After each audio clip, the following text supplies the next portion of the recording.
Halo, apa kabar Anda semua? Semoga selalu dalam keadaan sehat walafiat, tetap semangat. Bung Rocky, kemarin itu kan Anda pada hari ulang tahun Korps Bayangkara atau polisi, Anda mengapresiasi lah kinerja dari kepolisian begitu ya.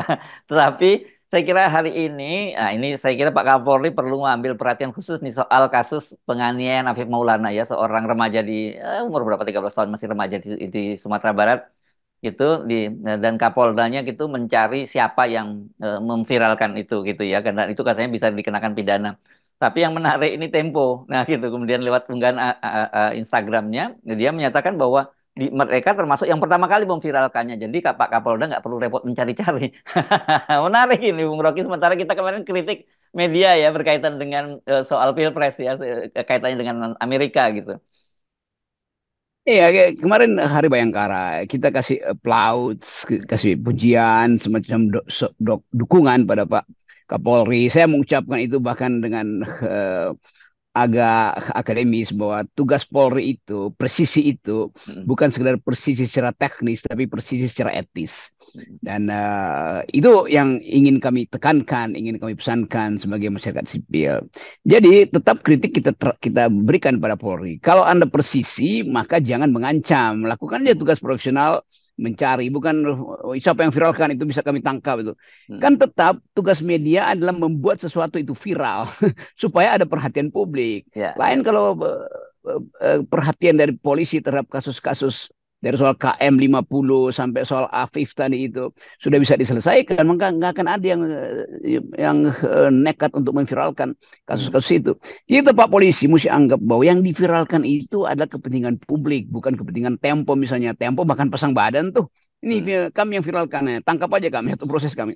mm. Jadi ini mengembalikan fungsi dari jurnalisme supaya tidak ada kecanggungan tuh bahwa itu mungkin indikasi, itu justru indikasi untuk diberitahu pada Pak Polisi, terutama Kapolda Sumatera Barat, bahwa ada yang nggak benar di dalam proses itu.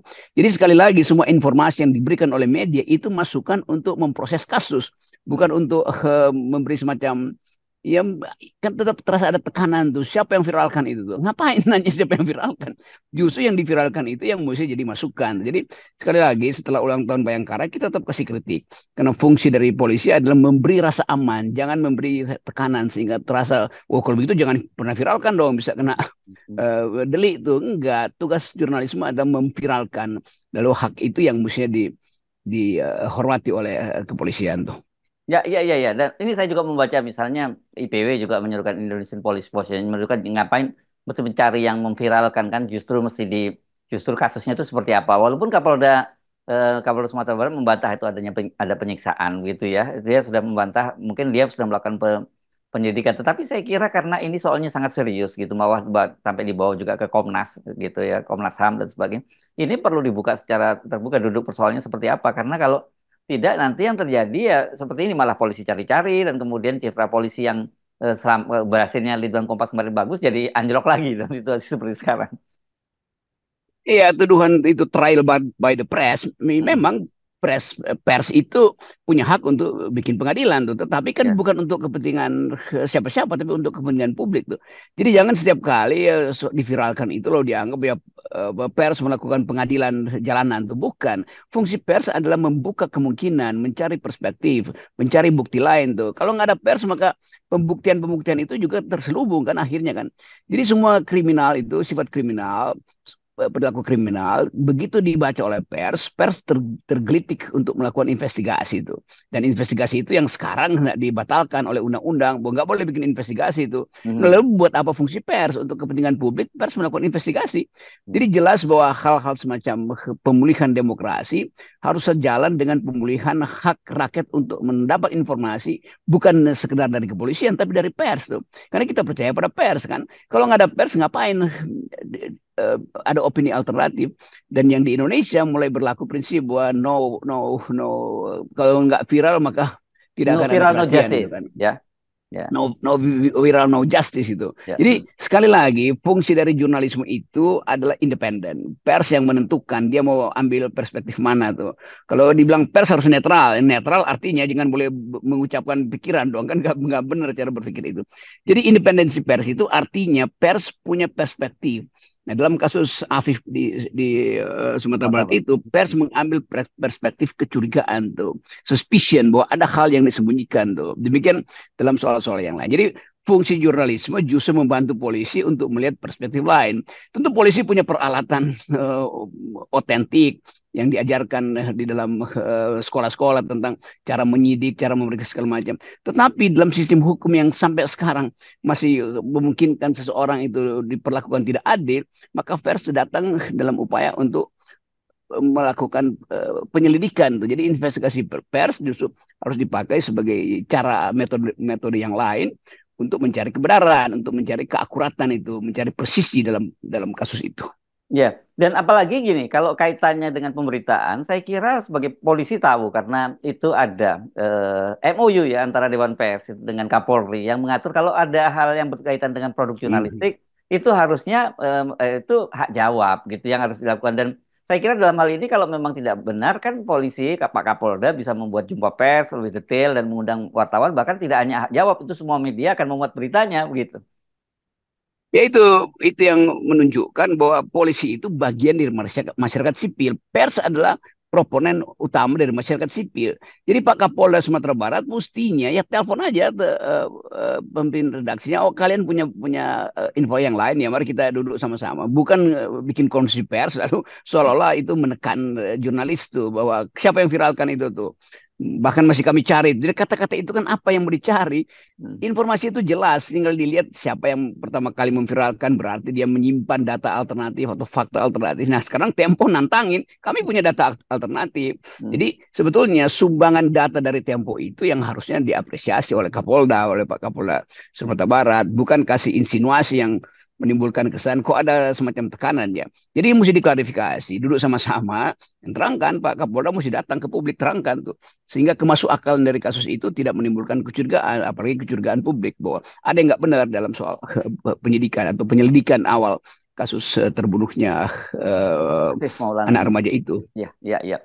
Oke, dan saya kira gini, istilah diviralkan itu juga nggak tepat. Nah, kalau media itu yang memberitakan, gitu, bahwa kemudian kasusnya itu menjadi viral karena itu kasus menarik. Kan begitu menarik perhatian publik dan kemudian di era media sosial menjadi viral.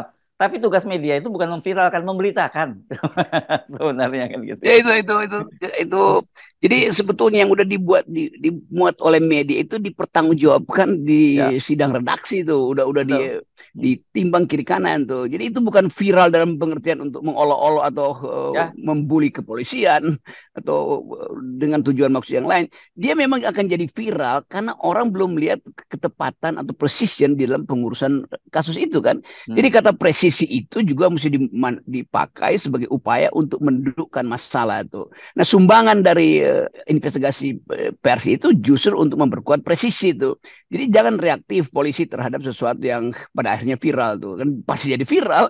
Dan viral itu bukan ya Tempo bukan memviralkan itu, Tempo memberitakan melalui investigasi dia. Jadi pertanyaan Pak Kapolda Sumatera Barat juga clear tuh siapa yang memviralkan? Ya nggak ada yang memviralkan karena Ya, publik ya, memang ya. melihat itu sebagai alternatif baru lalu saling kirim berita itu ke WA grup masing-masing kan. Jadi Ya. itu biasa aja tuh. Istilah viral itu dalam maksud baik sebetulnya tuh Hmm. supaya minta perhatian tuh. Viral itu artinya wake up call tuh pada kepolisian bahwa ini loh ada hal yang lain dalam perspektif Tempo tuh. Jadi kelihatannya begitu jurnalisme justru memberi perspektif tambahan supaya lebih lengkap presisinya. Ya, dan sebenarnya memberitakan bukan hanya Tempo, banyak media memberitakan ini. Tapi Ya, kemudian yang secara terbuka menyatakan bahwa Kapolda nggak perlu cari-cari siapa yang memviralkan, begitu karena itu kami juga Tempo salah satu yang memberitakan. Itu saya kira itu menarik karena ada kaitannya kemarin kritik kita juga terhadap media-media di Indonesia gitu, yang perkembangannya itu kelihatannya tidak lagi menjadi pilar keempat, tidak menjadi watchdog, tapi justru menjadi bagian dari kekuasaan kan. ya, jadi Tempo mengambil sepenuh-penuhnya hak dia untuk Hmm. menjadi juru bicara publik tuh. Kan fungsi pers adalah juru bicara publik. Karena Tempo bilang kenapa mau cari-cari? Memang kami juru Ya, bicara ya, ya. publik kok. Hmm. Publik ingin tahu apa betul itu kejahatan, apa betul itu penganiayaan, apa betul itu kecelakaan semata tuh. Karena itu Tempo terangkan di situ bahwa menurut kami, investigasi kami ada bagian-bagian yang tidak nyambung. Oleh karena itu lengkapi investigasi kepolisian secara profesional. Kan itu maksudnya tuh. Dengan itu Tempo pasti kesel. Ngapain sih nyari-nyari kita tuh? Nah, wong tahu, wong Kapolda udah tahu kami yang nulis pertama kok, dan diikuti oleh jurnalis yang lain tuh. Jadi Tempo memang menunggangi rasa keadilan publik. Dalam posisi itu harusnya dalam semua hal tuh jurnalis itu ikut cara yang sama tuh, bahwa kepentingan publik itu mendahului prinsip-prinsip netral segala macam tuh. Investigasi itu adalah hak jurnalis. Jadi kita mau kembalikan fungsi dari pers itu sebagai pilar keempat demokrasi, dan pilar yang sebetulnya paling kokoh. Karena kadang-kala kalau kita lihat bagaimana ada gium lebih baik nggak ada pemerintah daripada nggak ada pers. Kan itu menunjukkan bahwa pers itu lebih dipercaya dari pemerintah. Ya, ya. Oke, tanpa menafikan kasus korban ini ya, justru kan sebenarnya kasus Belinya ini kan anak remaja yang disiksa oleh polisi itu ya, Bung Rocky. Kita dorong terus kasus itu dibuka, tapi kita melanjutkan juga soal media ya, intimidasi terhadap media. Karena berapa sehari sebelumnya kan ramai sekali ada kasus seorang wartawan yang diduga rumahnya dibakar ya, Bung Rocky, di Karo ya, di Tanah Karo di Sumatera Utara, dan korbannya 4 orang, termasuk dia, istri, anak, dan seorang cucunya. Dan ini ramai sekali mendapat perhatian secara luas di media nasional. Karena apa? Karena diduga kemungkinan kawan ini karena dia terlalu aktif membongkar-bongkar judi online. Nah itu Bu, karena dia sangat konsisten melakukan itu. Ini tentu saja polisi juga harus didorong. Benarkah ini hanya kebakaran biasa? Kan penjelasan polisi kebakaran karena dia jualan, selain apa dia wartawan, istrinya juga berjualan, termasuk gas dan sebagainya. Begitu penyebab kebakarnya di situ. Dan atau memang ada kasusnya dengan judi online. Mumpung ini soal judi online juga sedang ramai ditangani oleh pemerintah. Ya, jadi kita mesti bedain antara asas dan ekses.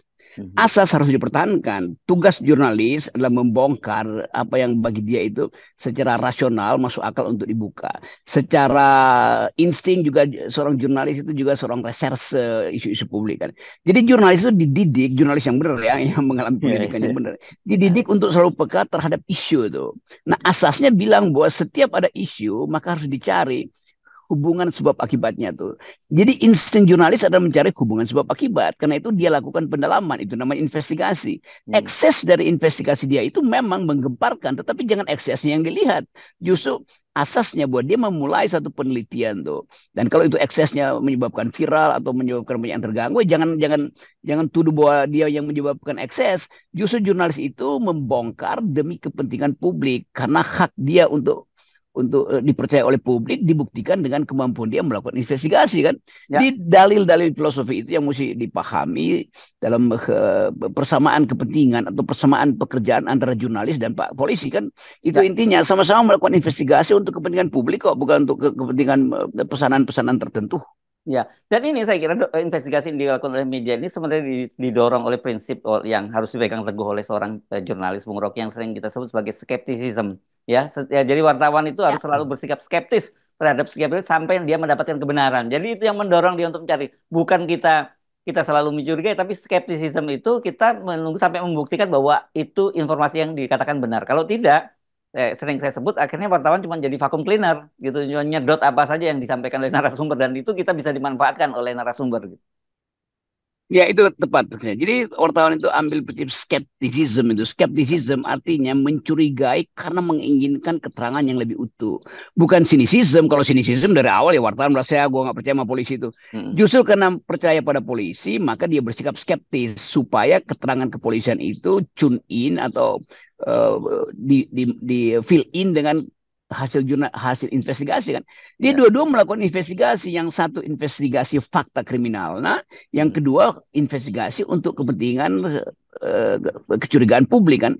Jadi semua peristiwa kriminal itu mesti dicurigai dari awal. Itu namanya prinsip suspicion di dalam metodologi penelitian tuh. Jadi suspicion itu berubah menjadi skepticism karena si wartawan tidak yakin dengan keterangan-keterangan yang diedarkan oleh pemegang kendali opini publik termasuk kepolisian kan.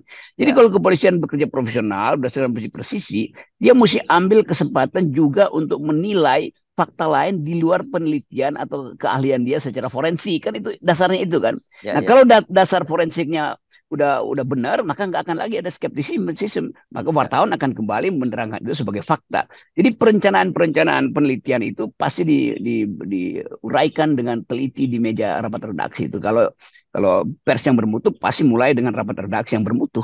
Ya, ya, saya kira satu dalam kasus dari kasus Afif di Sumatera Barat ini kasus kalau memang terbukti ini adalah soal pelanggaran hak asasi manusia, Bung Rocky ya.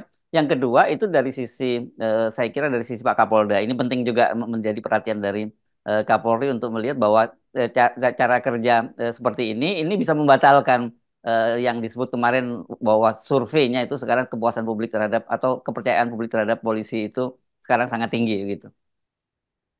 Ini span of command. Jadi jalur komando itu diperlukan untuk menertibkan aparat yang ada di bawah itu. Nah itu mungkin perlu lebih banyak pelatihan, lebih banyak pengetahuan tentang human rights, lebih sering untuk masuk dalam diskusi-diskusi kritis tuh antara polisi dan jurnalis, polisi dan BEM, polisi dan LSM kan itu yang kita inginkan, yang kita akan lihat karena kita ini sama-sama masyarakat sipil. Hmm. Polisi ada masyarakat sipil yang dipersenjatai. Pers adalah masyarakat sipil yang juga dipersenjatai dengan kemampuan insting investigasi. Demikian Yes. juga teman-teman di BEM dipersenjatai oleh metodologi untuk mencurigai bahkan mengkritik kekuasaan.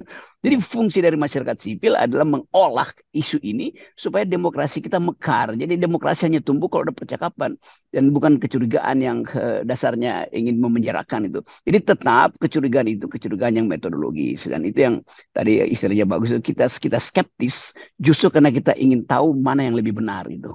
Yes, oke. Nah, kalau tadi Anda menyatakan bahwa bahkan ada prinsip lebih baik tidak ada pemerintahan asal masih ada pers, saya kira kita dorong polisi kita menjadi Scotland Yard. Kalau di Inggris kan disebutkan lebih baik tidak ada pemerintahan daripada tidak ada Scotland Yard. Di Kan begitu ya? Scotland ya. Yes.